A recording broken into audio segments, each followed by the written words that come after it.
বিজেপির গুন্ডারাই ডমিনেট করছে।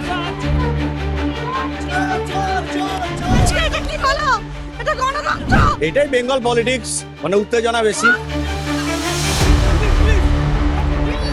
শ্রীরাম আমাদের স্লোগান নয়, সুতরাং তারা কি করছে না করছে আমরা সেটা বলতে পারি না।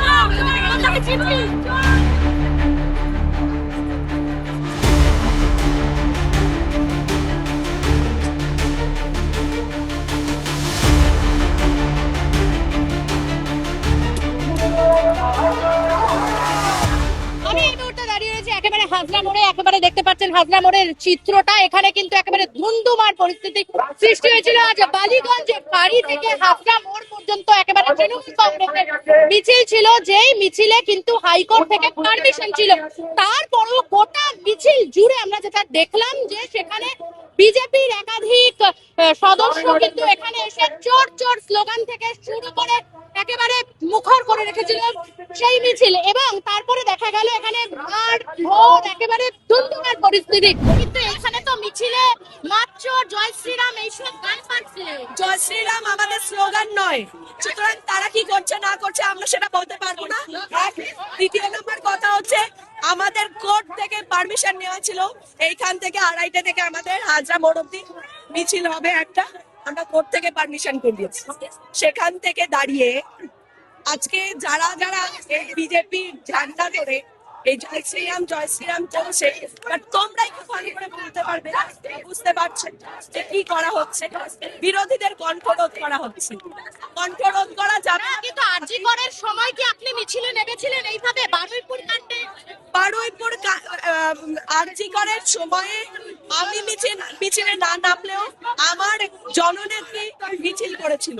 যে ঘটনাটা ঘটেছিল সেদিন সিপিদের পাঠিয়ে দেওয়া হয়েছিল এবং জননেত্রী ফোন করেছিলেন, মানে যে ভিকটিম ছিল তার বাবা মাকে।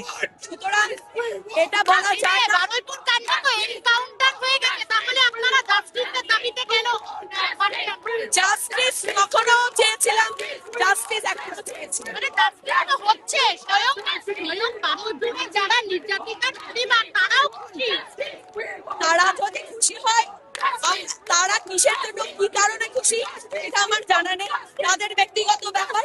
কিন্তু যেভাবে তদন্ত এগোচ্ছে এই শহরে, কলকাতায়, পশ্চিমবঙ্গ রাজ্যে কোনোদিন এনকাউন্টার দেখেনি আগে, কোনোদিন এনকাউন্টার দেখেনি।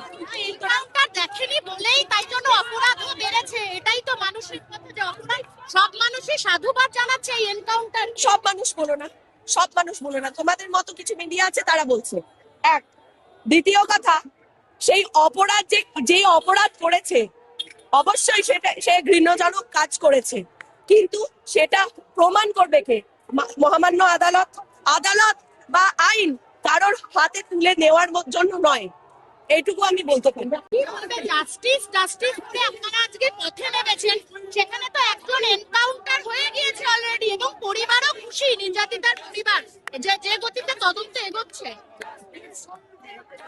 দেখুন, আজকের আমাদের মিছিলে নামার পেছনে অনেকগুলো উদ্দেশ্য রয়েছে। বারুইপুরে যে নৃশংস কাণ্ড ঘটে গেল, তাতে পুলিশ যদি প্রথম থেকে তৎপর থাকতো মেয়েটা বেঁচে উঠতে পারত।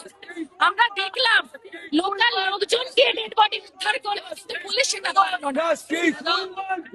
সেই সঙ্গে সঙ্গে আরো দেখলাম যে একটা মব লিঞ্চিং করে একটা লোক মারা গেল, সেখানেও পুলিশের কি রোল আমরা দেখলাম।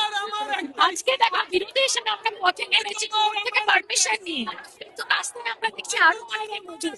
একটা কোর্ট থেকে পারমিশন, মুখ্যমন্ত্রী এখনকার যিনি মুখ্যমন্ত্রী শুভেন্দু অধিকারী, তাকে প্রতিটা কর্মসূচি করতে কিন্তু তোমাদের সরকার যখন ছিল পারমিশন আনতে হচ্ছে, এতে আমাদের কোনো দুঃখ নেই, কিন্তু একটা রাস্তায় কি দুটো লোক পারমিশন পেতে পারে? আমরা দেখে দেখছি আমাদের এই মিছিল করতে বাধা দেওয়া হচ্ছে। এরা কারা? আমাদের আমি জানাচ্ছি। এই যে জাস্টিস যাচ্ছে, তাতে কিন্তু মানে নির্যাতিতার পরিবার যারা, তারাও কিন্তু যে গতিতে তদন্ত এগোচ্ছে তাতে তারা হ্যাপি। মুখ্যমন্ত্রী নিজে কালকে জানিয়েছেন। আমরাও চাই সঠিক তদন্ত হোক এবং নির্যাতিতার পরিবার বিচার পাক এবং দোষীরা সাজা পাক। মুখ্যমন্ত্রী যেভাবে বলেছেন পুলিশ সেভাবেই তৎপরতার সঙ্গে কাজ করুক, সেটাই আমার দাবি। निंदा करेंगे। मैं तो एनआई को पहले ही बोल चुका हूँ, फिर क्यों पूछ रहे हाईकोर्ट पुलिस কিছু নয়, বিজেপির গুন্ডারাই ডমিনেট করছে। दादा आज जो हुआ कितने लोग घायल हुए हैं आपके कार्यकर्ता और किसने मारा? 5 लोग को तो अभी हम अस्पताल में ले गए, बाकी देखेंगे कितने। আজকে এটা কি হলো? এটা গণতন্ত্র। কি হচ্ছে আপনার, কি হচ্ছে? আমাকে লাঠি দিয়ে কেন বালিগঞ্জ ফাঁড়িতে আমাদের মিছিলে জমায়েত করেছিলাম এবং আমরা একটা স্লোগান তুলতে যাচ্ছিলাম। বিজেপির 10টা এসে আমার অনেক গ্যাদারিং করে মারলো। মৃত্যুঞ্জয় দা আমায় বাঁচিয়েছে, যুবর মৃত্যুঞ্জয় দা আমায় বাঁচিয়ে নিয়ে এসেছে। গণতন্ত্রের সরকার গণতন্ত্রের হত্যাকারী, সাধারণ মানুষের সরকার হত্যাকারী। আমরা কর্মীরা আমাকে কিভাবে আমার সিরিজ কেন করবেন? আমার পায়ে দেখুন আপনি অবস্থা, আমার পায়ের অবস্থা দেখালে আপনি বুঝতে পারবেন। সাপোর্ট দিয়ে না এটা लड़की के ऊपर लाठीचार्ज किया है। এটা মানুষ কথা বলতে পারে। আমরা বালিগঞ্জ ফাঁড়িতে একটি স্লোগান তুলছিলাম, আমাদের হঠাৎ করে আমাদের স্লোগানের ভেতর ঢুকে আমাকে লাঠিচার্জ করলো, মাথায় মারলো। এটাই বেঙ্গল পলিটিক্স, মানে উত্তেজনা বেশি, উত্তেজনা দেখছি, অনুভব করছি আর কি। ক্যামেরায় জয়ের সঙ্গে নিবেদিতা, বাংলা হান্ট, কলকাতা। আরো ভালো ভালো খবর দেখতে সাবস্ক্রাইব করুন বাংলা হান্টের ইউটিউব চ্যানেল। বাংলা হান্টের আরো খবর দেখতে নজর রাখুন। বাংলা খবর মানেই বাংলা হান্ট।